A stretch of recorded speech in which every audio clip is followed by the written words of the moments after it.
Someone You Should Know. A program about people you know and even more that you don't.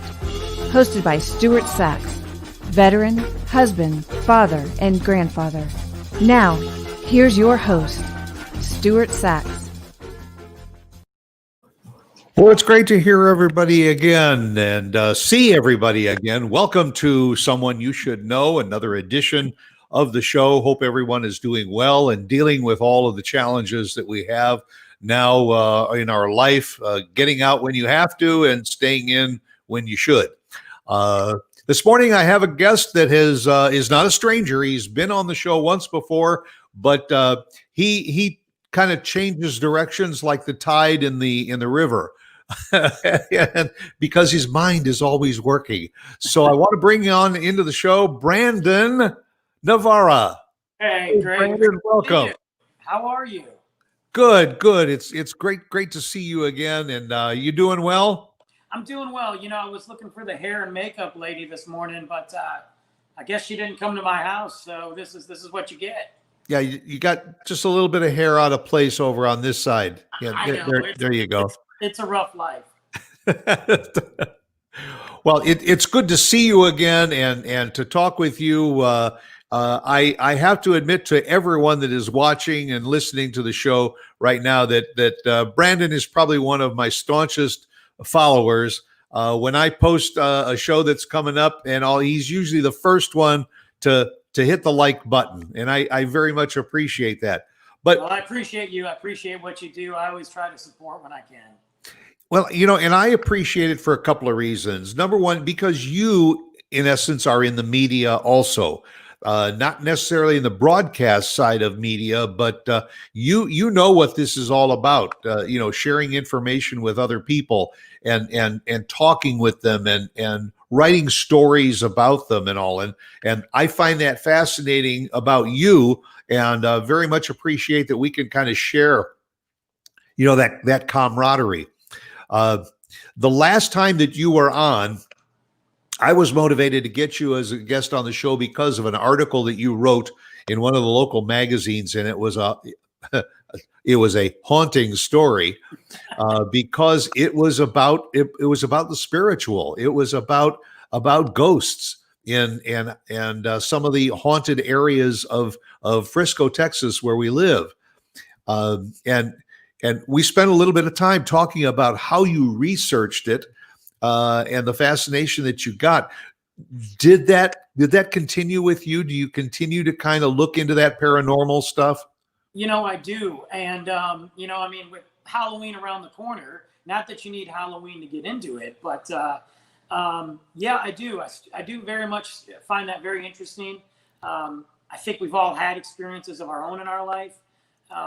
And so what I'm going to do, I didn't get to do it last year because life happened, I guess. But this year I'm going out. I've got a few more, and I've already plotting and planning to go research them. Some are in McKinney that I just discovered or were just informed about. There's one in Waco I want to check out. It's a little drive, but I might make the trip. So I'm very much looking forward to it. And I'm hopefully going to find something or at least get some good, juicy details.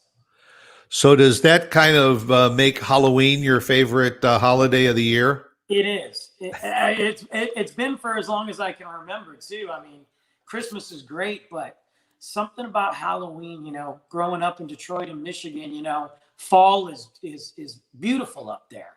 And although October sometimes could be considered winter up there, when it is fall, it's just the smell in the air and the cooler weather and football. And you just got Halloween right in the middle, and it's great.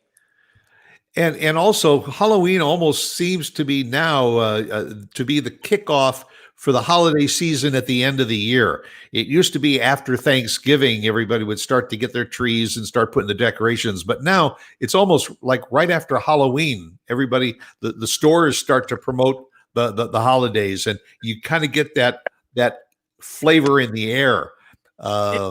You're right. It's funny because just the other day I was at a store. I won't say where, but they had Halloween. They had a small display of Halloween decorations, cards, and I'm thinking to myself, it's August. I'm not ready yet. I'm not there yet.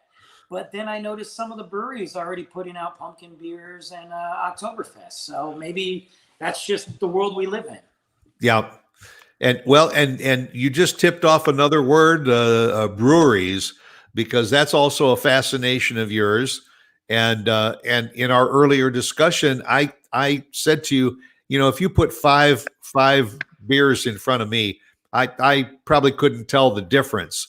Whether it was a stout or it was a pale ale or it was Budweiser or Miller's or what it was, but you have this fascination for craft beers, and you can pretty much, in a taste test, you'd probably be able to pick them out.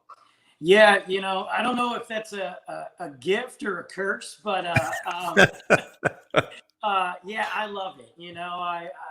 I love it. Going back to my Michigan days, we had a lot of craft breweries up there. So when I moved to Texas and they started to really explode on the scene, I just really got involved. And then, of course, working in the bars, you're in front of it, and you get to meet, the brewers and everybody that puts their hard work into it. And it's been not only fun to drink, but to learn about and see the process and taste test. And, we're blessed around here in Texas to have that many phenomenal local breweries. I mean, it's unreal. Have you had the opportunity to work in the brewing process? So, a little bit, unfortunately they're not around anymore. Part of the business, but Rabbit Hole Brewing Company, they were in Justin, Texas. And I became very close with them, the guys there. Their whole kind of marketing is Alice in Wonderland themed. Everything's connected to Alice, and I'm a big Alice in Wonderland fan, so that drew my attention. Then they made great beer, and then they're a bunch of good guys, and it was a great mix. So I worked with them for a while, actually. I helped them do events, helped them with some sales, and then I got to see the process behind the scenes and kind of work in it with one of the brewers. I can't say that I'm a good brewer at all, but he taught me, it was almost a 3-hour class on breaking down the different hops and grains and wheats. And it was awesome. It's something I take with me today. So. And the taste testing is not too bad either. No, there's nothing wrong with it. Nothing wrong with having mistakes. The problem was, and I don't know if I should say this, but I will, we would have our meetings on Fridays, and we would do Shotgun Fridays. Well, our meetings were at 10 a.m. So, from a guy that gets up at 6 sometimes, ready to be like, hey, Brandon, we got to have a Shotgun Friday. It was fun, but man, there were some days I was like, just let me drink my coffee. So for novices like me, where is it in the brewing process that gives the beer the taste that might be different from the similar process and makes it just a little different than the next one? Is it in the hops? Is it in the barleys? Is it in the mixtures? I mean, there's probably a 1,000 combinations of that in order to give it its own character. It's all the, it is, you're right. It's all the above, and in a simple form, also depends on how they're brewing it too, when are they, what are they going for? When are they putting this specific hop in? When are they, how long are they keeping it in there? Is it an experimental hop? Because nowadays, the hops are limitless. It's not like it was back in the day, when we were drinking all the same stuff. It's limitless. And some of these hops, I mean, there's breweries, they'll put the ingredients on there and you'll recognize 4 or 5 names, and then it'll just say experimental hop. That's all you get. You don't even really know what it is. You just know that there's something in that flavor that's, really potent. And then, because of that, there are so many craft breweries out there now. I mean, I remember going back maybe 20 years where maybe there were a couple of them in town, and it was a fascination to go and watch the brewers behind the glass, mixing the ingredients for their brew. But now it seems like it pops up a lot, and a lot of even medium-sized taverns and all. Sometimes in the back will be brewing their own stuff. There's a lot of movie microbreweries now, so it's become a little bit more mainstream now. It really has. I mean, used to be kind of, like you said, just kind of this nice little fascination, and then it'd be parts of the country. But now, I mean, you just go down the street in Little Elm, and you've got the movie theaters, and then Frisco alone is technically allowed to have brew pubs. We don't yet, but the law is there to put them in place. So who knows? I know at one point there was going to be a brewery in Frisco, but now who knows what's going to happen. Of course, it's a different climate out there this year, but hopefully this passes and we'll be able to have a Frisco brewery here soon. Well, you said that you've spent some time in marketing. So, what are the challenges when you're working with a brewery to market in a way to make it, better than the 5 or 6 or 7 other microbreweries that are down the street? One of the things that I think it kind of goes with almost any product or any message you're trying to get out there is to get it out there, get it in the people's hands. I may love this beer and know it's a good beer. And there's even beers I drink that I know are good. They're not my thing, but it's getting it out to the public, doing tastings from everywhere from at grocery stores, Kroger's or Specs or all those different stores to get it in their hands. To kind of talk about the story of, in particular, what I was doing with Rabbit Hole, what made these guys decide to make a brewery in Justin when there's not a lot in Justin. It's developing, but there's still not a lot out there. That's a big challenge. And then really just being active, separate yourself from some of the other guys. Rabbit Hole had a very unique name and a very unique image. So that alone was, if you saw a can, you knew that was Rabbit Hole. If you saw a poster or a flyer, you knew without seeing the name that was Rabbit Hole. Now we just had to associate the great artwork with great beer. And it was fun, doing events with, local bars and stuff like that, and going to the beer festivals. It's really just getting the product out there. So do you keep in touch with some of these places that not only you have marketed and worked with? Are they really going through some tough times now with the restrictions? They are, and yeah, I do. I talk to them. I've got some very good friends that are still, that are in that industry and are working directly at the breweries, and they are. I mean, besides everything you read, and I don't know if that gives a clear-cut picture just how rough it is right now without, trying to be negative. It's not good. The breweries are struggling, I believe we lost 4 already since the pandemic. There are 2 that I know of in particular that have told me flat out, Brandon, we got weeks, if a month at best. And these are breweries that are getting support. It's, people are going out and buying beer to go, and, but there's only so much you can do as a consumer, because the consumer's struggling too, and consumers have bills to pay. It's hurting them. So the breweries are taking on an extra expense, Say if I go to a brewery and pour it in a pint glass and I sit there for a while, it's a lot cheaper for them to give it to me in a pint glass than it is to package it up and get it out there. And it's not pretty right now. It's really rough. Well, you lose that social aspect, and of course the physical plant. There's a lot of real estate that it takes to run a brewery. So when the customer base dwindles, or you're forced to close the doors, the bills don't stop. No. So you have to be creative, and can a brewery go ahead and brew for people to maybe call in and pick up, some of the beer that they're brewing? Yeah, that's the way to help them right now. I mean, yes, going to a store and buying a 6-pack of a local brewery beer is great. The stores get a cut of that, obviously, but going directly to the source and getting beer from the source, a lot of these breweries have a lot of really good to-go hours. You don't even have to have a growler or anything. They're canning the stuff. They have growlers there, and that's the best way to do it is just to go right to the source. And if you're going to drink beer, you might as well just pick up something good. There's so many breweries around here within, that 10, 12-mile radius, wherever you are, really. I mean, if you're in Dallas, you can walk to 6 of them without really getting far, And that's what I do. I try to get out there and do that as much as I can. Well, I mean, that makes sense because it's the same difference as going to the grocery store and buying packaged food or frozen foods that you don't know when it was produced and packaged and take it home.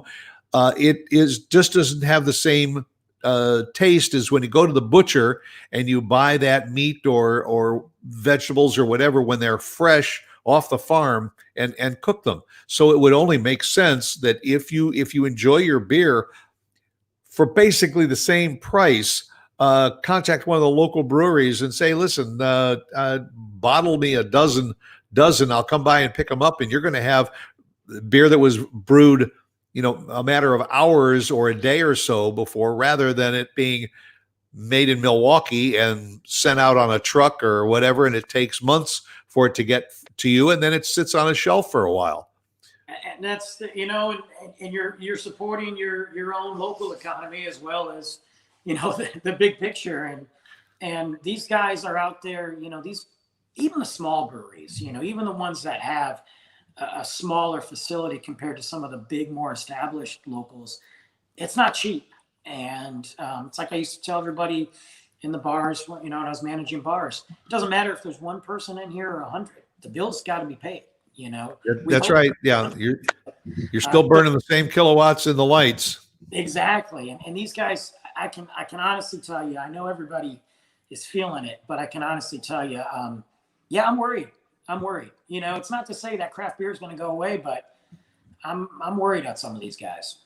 No, I saw a statistic earlier in the week or last week that said that when this whole pandemic is over, that it could be as high as 65% of small independently owned businesses, and especially in the restaurant and hospitality field, just won't exist. They won't be able to stay above water. 65%.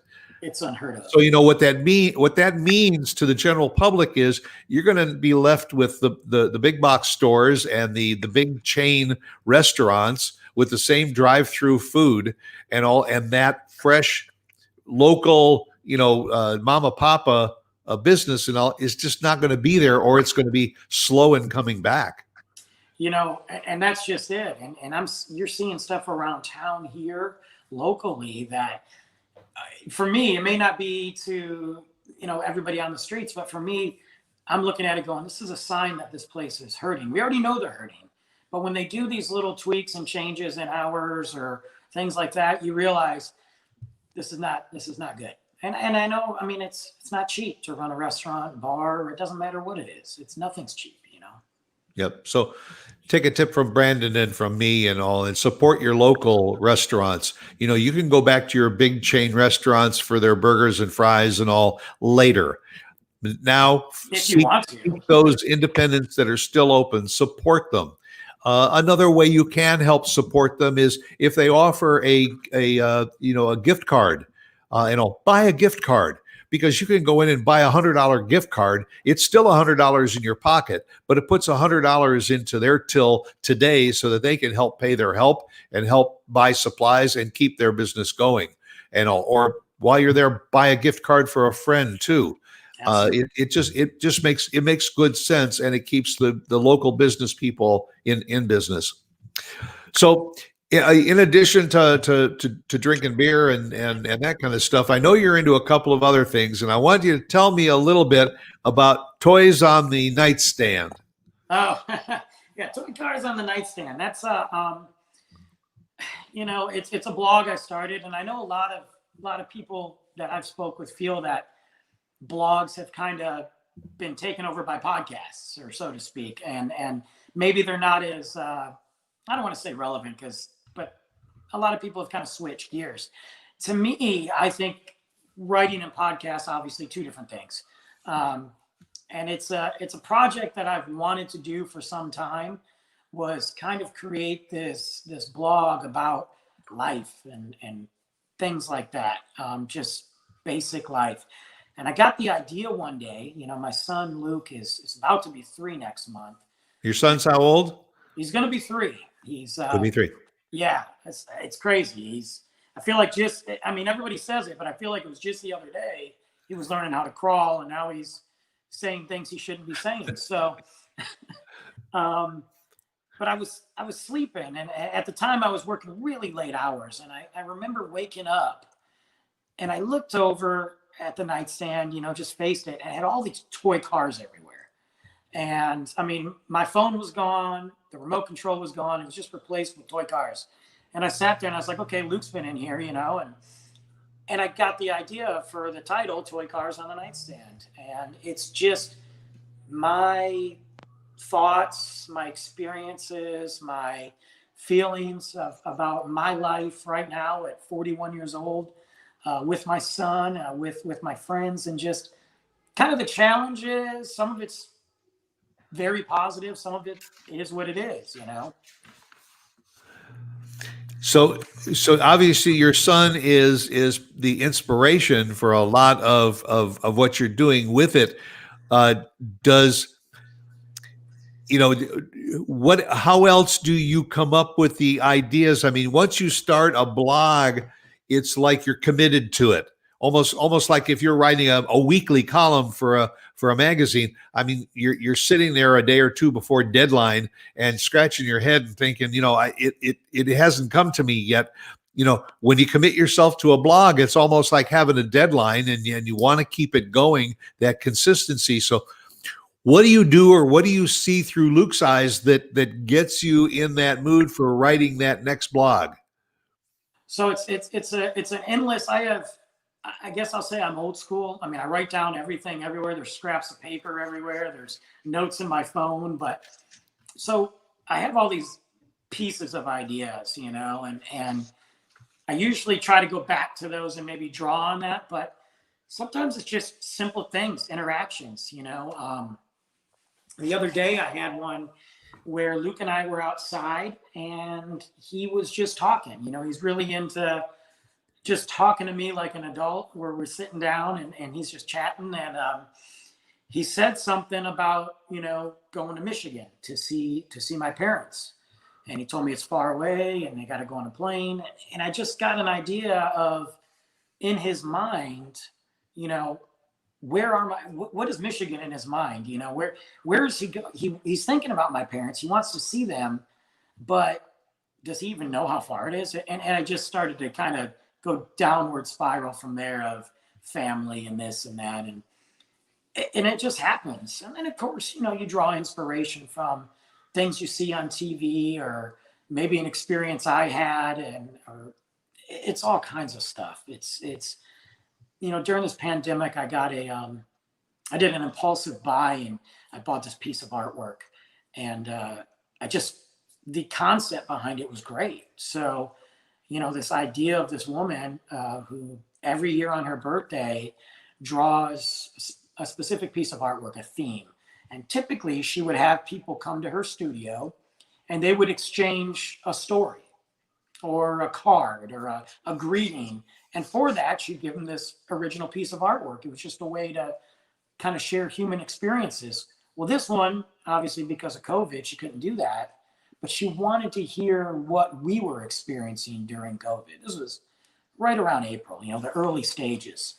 Interesting. And I kind of just emailed her, a short, I don't want to say a short story, a couple paragraphs of what I've seen during this, what I've experienced so far during these trying times.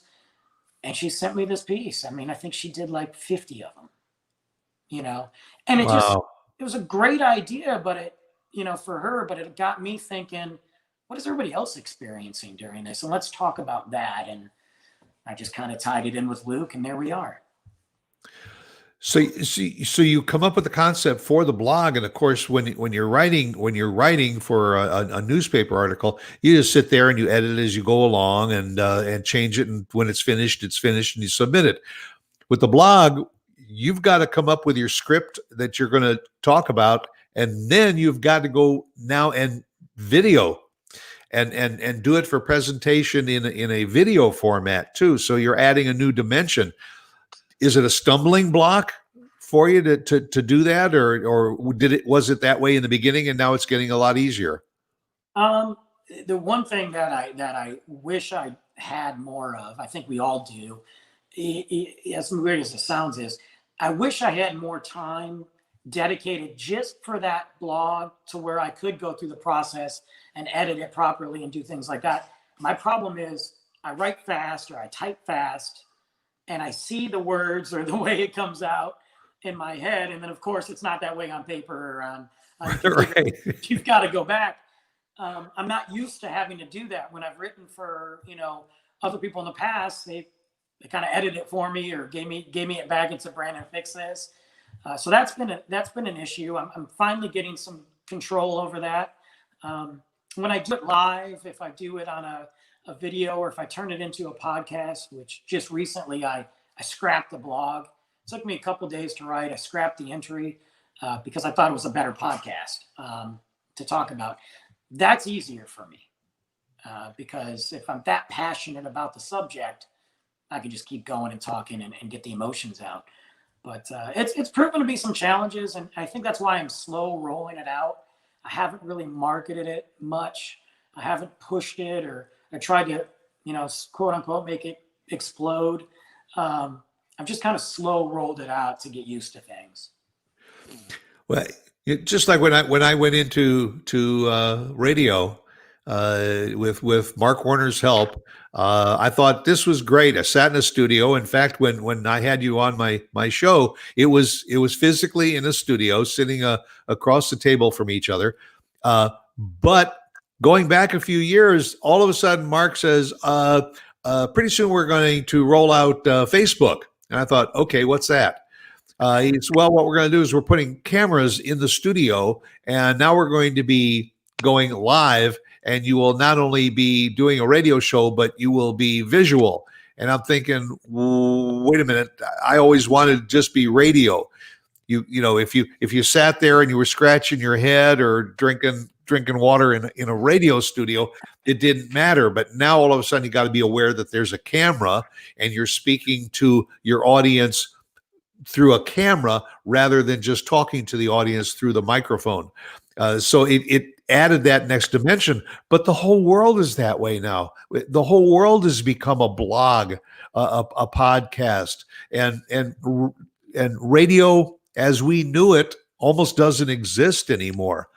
But I think it's safe to say to someone like yourself that it isn't so much about the blog, it's about the person that's organizing that blog, because there's millions of people that are doing blogs and most of them are pitiful.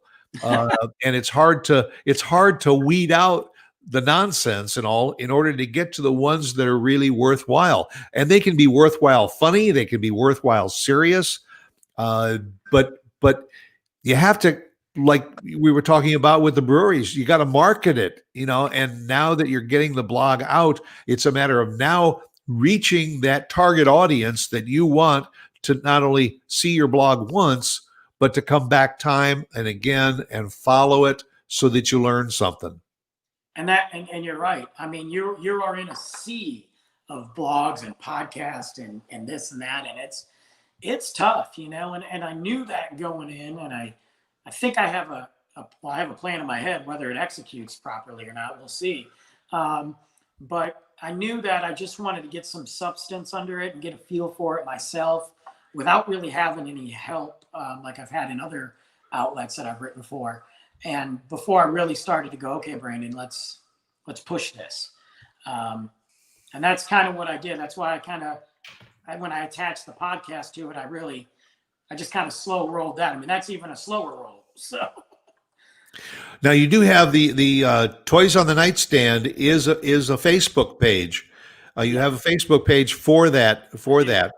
So folks, you can go to Facebook, Toys on the Nightstand, and follow some of the words of Brandon Navarra. And you didn't really stop with the blogging. That's why I say you got your hands in so many pies. you started a podcast, and tell us about the podcast, and how old is the new podcast? So the new podcast is interesting enough. I started working on it probably 3 months ago, 4 months ago. It's gone live or been born maybe 3 weeks ago. You know, I worked on some. I had some friends of mine help me just really kind of get it put together, record some, do some tests, things like that. Right. I recorded about 9 to 10 episodes, if you want to call them that. And some of them have video, which I'm excited about. And some of them have guests on there, which I love. But I really just wanted to get that feel. And although it's I don't want to say it's easy to talk about stuff, it comes more smoothly, I guess. And some things you can talk about better than writing. It's still a transition. But yeah, the podcast, I had this idea, and it was connected to Toy Cars on the Nightstand, but I didn't want to call it the same thing. I wanted to kind of make it be like the, I don't know, just the stepchild of it or something. And it's the life of an average Joe. And I had this idea a long time ago. I mean, probably before I moved to Texas, of, you know, everybody's got a story to tell. Everybody. Yeah, and I would read a lot of books. I was reading, you know, books on, back then I read Rudy Giuliani's book, and, you know, I Nelson Mandela. I've read, you know, different, you know, famous people, athletes, rock stars like Slash from Guns N' Roses, and just interesting stories. I mean, Frank Sinatra has a couple books from it, you know, that he had, that his daughter wrote, things like that. And I was really interested in them as, you know, entertainers and their story, not just how they came up, but their life, you know, from family and, you know, weird situations, some tragic that they got involved in. And after reading these, I thought to myself, you know, here I am. At the time I was 30, I guess, maybe 29, 28. And I said, I have a lot of things that I've done in my life that if you didn't know me and you put somebody's name in front of them, if you put Frank Sinatra's name with some of these stories, people would find that very interesting and maybe laugh, cry, who knows? And I'm nobody, you know, I'm just a guy trying to make it in life. And I thought, man, somebody should write that. You know, the average Joe should just write a book. And that's where the whole name came from, and the podcast. And that's really what it's about. It's the life of an average Joe. It's what you go through as a man trying to make it in this world. You know, raising a son. Some of the experiences I had as a kid, you know, with my family. Some of the fun things I had, you know, as sneaking backstage at concerts. Some of the not so fun things that happened to me in my life. That I shouldn't be around for today, but I am. You know, and it's interesting because I think all of us at one time in our lives, either we or somebody say to us, "Oh, you know, that's an amazing experience. You should write a book about that." Yeah. You know, and a lot of people do keep diaries, and they say someday I'll maybe turn my diary into a book, and we don't do it.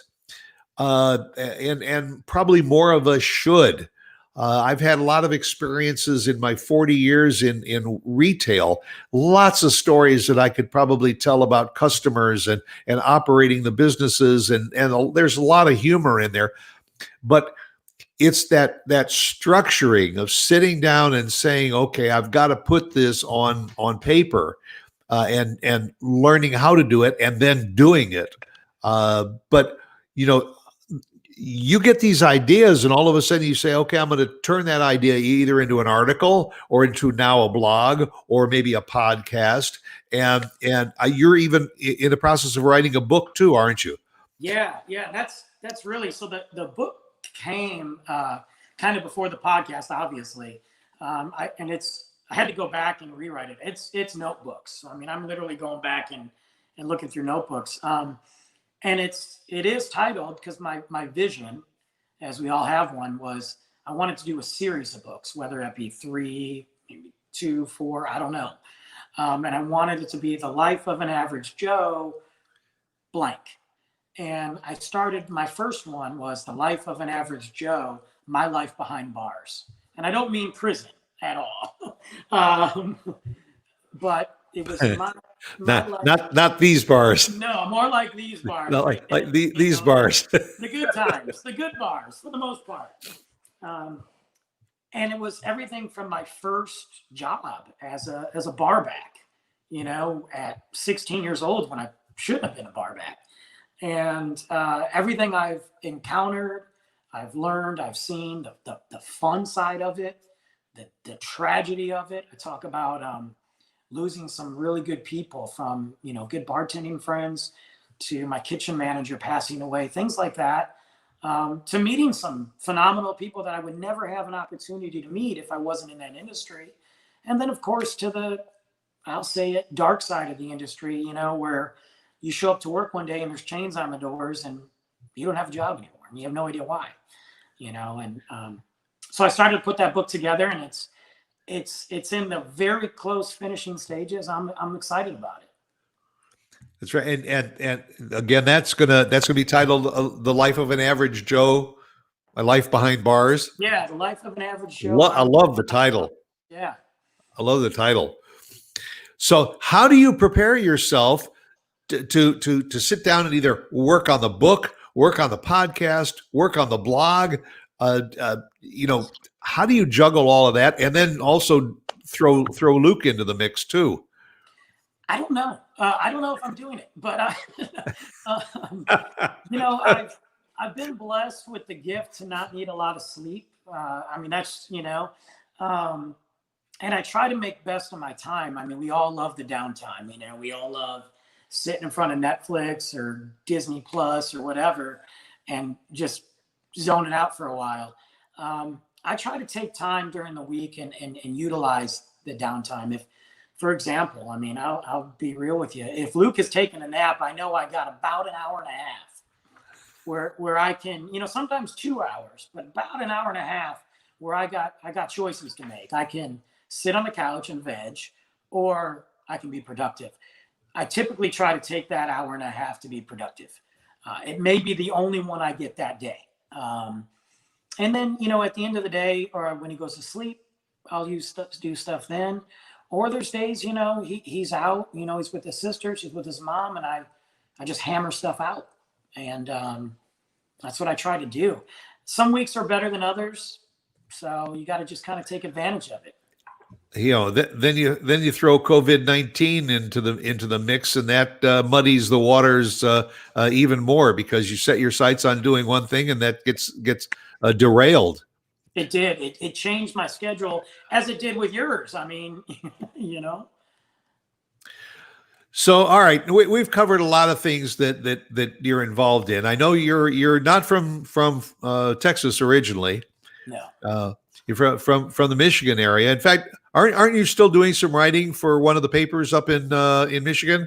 So, unfortunately, we hear about all the negative or tragic things of COVID. This is actually a little positive, at least in my life. So I'm happy and blessed for that. I still, I've got family up there. We're planning a trip in December, God willing. And I got friends up there and a lot of connections still. And I try to stay in touch with people up there, obviously. I got somebody emailed me that I never heard of before. I didn't know the name. I thought it was spam at first, but it seemed so real that I opened it. And she works for the Metro Times in Detroit. And she got my name from her friend who knew me back when I used to run a nightclub there. It was like 6 Degrees of Kevin Bacon. So she asked if I would be willing to kind of talk about, from a man who doesn't live there anymore, what are my thoughts on some of the things going on in the city. Not politics or any of that, but developments and sometimes lack of developments, or the music scene. How is the music scene going to survive COVID-19 and things like that? So yeah, I'm doing some freelance stuff for them. I think that's great that you still stay connected to that because again with blogging and podcasting and the visual aspect, I think there's still something to be said for people that put word on paper, either in an article form for magazines or newspapers, or like you're working on the book. Uh, I guess it kind of clears your mind or unclutters your mind to a certain degree because you can move from place to place and feel comfortable instead of being locked into one thing. That's true. And then when you want to break away, you're still following soccer.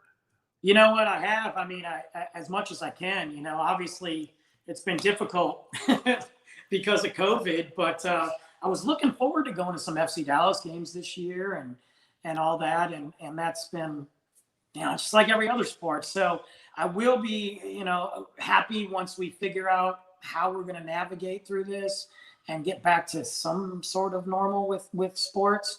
I watched a few matches, but I've kind of unplugged from it.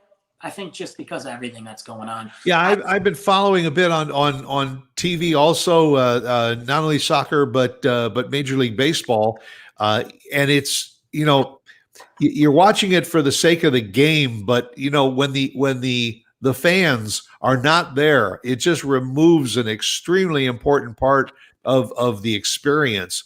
And I guess we have to just say we'd rather have a little bit than nothing. But it's kind of odd when you see a baseball game or a soccer match, and then all of a sudden they pan around the field and you see nothing in the stands. From the players' standpoint, they're focused on the job at hand, so Yes. that they're taking care of business. But it's hurting the fan experience. But I guess agree. it's another reason to go down to the local brewery and grab yourself a 6-pack of local brew and bring it back and sit in your comfort chair and watch a good soccer match. Yeah, just make your own stadium. I mean, I've got enough jerseys here to pretend like I'm somewhere. Luke's got 2 already, so he's there. Yeah, get a cheer track or something that you can put on your computer, and when somebody scores, you hit it and it makes all this. So I got to ask you about something that came up, I think, in either in a conversation or I think it was a conversation that we had earlier. You said something about dad guilt. Yeah. And I want you to explain that not only to me but to the audience as to what dad guilt is all about. So, we've heard the term. At least, I have. I'm sure you have. Mother's guilt. Moms have guilt, especially in an Italian family. But dad guilt. It's something that I guess I never really thought of, and I couldn't figure out what was going on. So I have these moments where, let's say Luke and I are having we're not on the same page that day, and it's not just an hour. It's the day, and it's no, I'm not eating, or no, this doesn't work, or don't know how to express myself, so I'm going to take this toy car and fling it out the window, and I'm, you're just kind of pulling your hair out if you have it, and you just get frustrated and angry, and that's normal. That's normal parenting. How you deal with it is obviously the real issue. And I've walked out of the room at times, and I've sat there and I've had this bad feeling of, like, when he goes to bed, like, this whole day was wasted, because we didn't get along. What did I do wrong that could have changed his behavior or figured out what he really wanted to correct that and teach him? And now he's going to get up in the morning and I'm not going to see him because I got to go to work, or he's going with his mom and I'm just not going to see him. And you have this guilt, like you could have done something better. Or there's things when, he's upset, and you just don't know why he's upset or they're upset. And you're sitting there as a parent feeling like, okay, I did something wrong. My kid should be happy because everything's great right now. Why is he upset? Or you just have this guilt, you have guilt about things that maybe, we moved. So he went from a place that he knew to a brand new place that's a little bit smaller and significantly smaller. And, he doesn't understand it. It's might be fun for him, but when he asks about the old house, you feel guilty because you know the reasons why you had to move. And although it's life and it happens, you feel like, well, did I do, how do I fix that? How do I go back? And it's something that I felt, when he was born. And I kind of just took it as I missed my son when I was working, but I realized I felt guilty for going to work. It was really odd. When he was first born, I took 10 days off of work. And I just wrote this in a blog, actually. And I took 10 days off, which is a lot. I mean, it's a vacation. It wasn't a vacation for me, but, and I spent it with my family and my wife and my son. And we had just opened up, it was Southern Junction, Irving. I was the GM there. We had just opened it up. It had been open a week, and then bam, I'm out, and I felt guilty for leaving work, but my son was more important. And so I spent the time there, and it went by so fast. And I remember leaving, going to work, and I kissed him goodbye. I just felt so strange going to work. It was like my mind was somewhere else, but I was just driving to work. Right. I felt guilty. Like I'm leaving my son. He just met me, and here I am taking off, and Well, the upside for you for the dad guilt, at least the positive side of that is that becomes again something that you can use for your blog, for the toys on the nightstand, for the life of an average Joe. It becomes another outlet for you to add to those experiences too, and I think it's great.